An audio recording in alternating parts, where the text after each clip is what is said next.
नांदेडमधील सर्व बौद्ध बांधवांना माझी हात जोडून विनंती आहे, की आता बघा, आपण इतका दिवस काय म्हणत होतो, की वंचितनं कोणासोबत तरी युती करायला पाहिजे.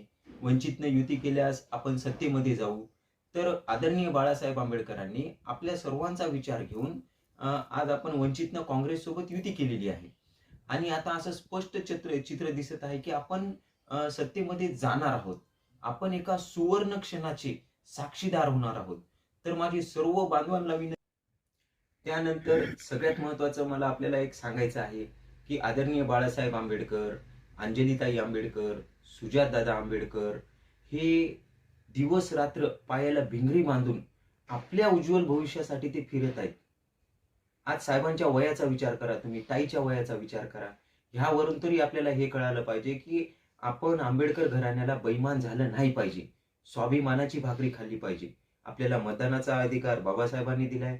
आज आपल्यासाठी सन्मानाची लढाई असेल, अधिकाराची लढाई असेल, सुरक्षेची लढाई असेल, संघर्षाची लढाई असेल. आदरणीय बाळासाहेब आंबेडकर मागच्या 40 वर्षापासून सतत लढत आहेत. नांदेड जिल्ह्यामध्ये इतिहास घडवण्याची ही आपल्याला एक सुवर्ण संधी आहे. आपली प्रत्येकाची जबाबदारी आहे. आपण या सुवर्ण संधीमध्ये कुठेही कमी पडता कामा नये. मी तर मागच्या 70 वर्षापासून आपण एकाच घराण्याला संधी दिलेली आहे. मागच्या 70 वर्षापासून एकाच घराण्याला संधी दिलेली आहे. आता आपल्याला भाकरी पलटायची आहे. आपल्याला नांदेडमध्ये प्रकाश पर्व आणायचं आहे. इथून पुढे नांदेडमध्ये प्रकाश पर्व आणायचंच आहे. त्यासाठी तुमची माझी सगळ्यांची जबाबदारी आहे. आपण कामाला लावू, की आता निवडणुकीच्या आपण अंतिम टप्प्यात आहोत. म्हणजे आता खूप मोठी अशी दिवाळी साजरी होणार आहे. या दिवाळीला आपल्याला कोणी 2000 मतदान, कोणी 3000, कोणी 4000, कोणी 5000 देईल. त्यांचे पैसे घ्यायचे.